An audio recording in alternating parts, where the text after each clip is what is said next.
So it's such an interesting mix, this film. It has that sort of timeless Hollywood classic feel to it, but also deals with such contemporary issues. Is that sort of what you got from your initial read of the script?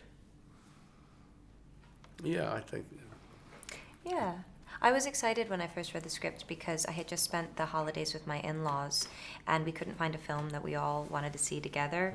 And when I read the script, I just thought, oh God, if this was in the movie theater right now, we wouldn't have had any problems. And I think that sort of speaks to your question about there's some classic storytelling, is set in the modern world, so no one felt alienated by it, you know? So refreshing as well to see a platonic relationship between a man and a woman on screen. Even with you guys, both Oscar winners, pretty good actors.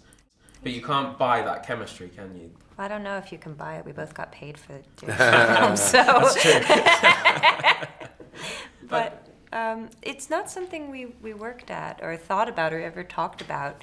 Yeah. So much of it was in the writing, and we just got along.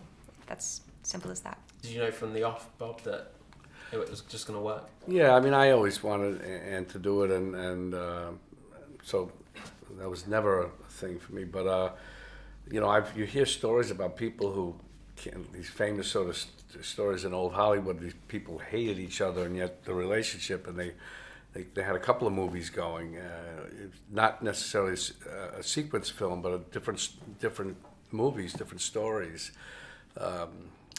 Supposedly, so that's kind of interesting. So we tried that approach. Yeah, fought exactly. so much, and it worked. You can't watch this film without thinking a little bit of The Devil Wears Prada. But does it show how much Hollywood has moved on?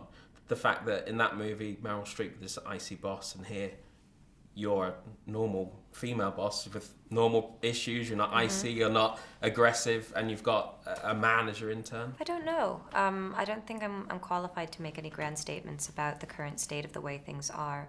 But I think with Jules Austen, it means that we're seeing a different type of female boss, and I think we're used to seeing one kind, and maybe it means that people's views are expanding, so that's good. But you are qualified in some respect, though, aren't you? And the fact that we read so much about female roles drying up when you get older, and Hollywood is not equal like that. Are we approaching some sort of parity, do you think?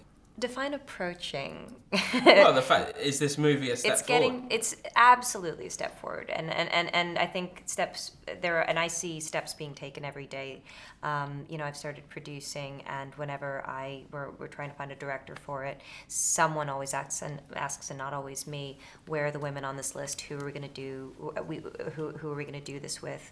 Sometimes you go a little deeper. You look at someone who maybe they don't have a feature film yet; they only have a short film. So I think people are aware. I think people, not just women but men, I think the whole industry is a bit embarrassed by the state of things when you look at the numbers, and I think everybody, or at least enough people, are trying to make it better, that the needle's moving. It's going to take time, of course, but I think there's a lot of positive indicators. Because you've said you're producing because perhaps it means you can get to pick meatier roles. Oh, definitely. I think my slate would be a lot more empty if I wasn't producing. And Bob, as your career sort of goes on, you're getting more eclectic in your taste. Is that sort of the beauty of being a bit older and having the CV that you've got, that you can say, do you know what, I fancy this, I don't fancy that? Yeah, I mean, I'll take anything that comes my way. I don't believe that. If I think there's something in it, yes. I mean, yeah. Of course, I'm older. There are different things that I'm offered I'm within that zone of being believed or believable as that character. So, yeah. And you smiled more than I've ever seen you smile on the screen for a long time. You look like you're having fun making this. Yeah. There it is. Okay. On that note, De Niro smile, we're definitely finished.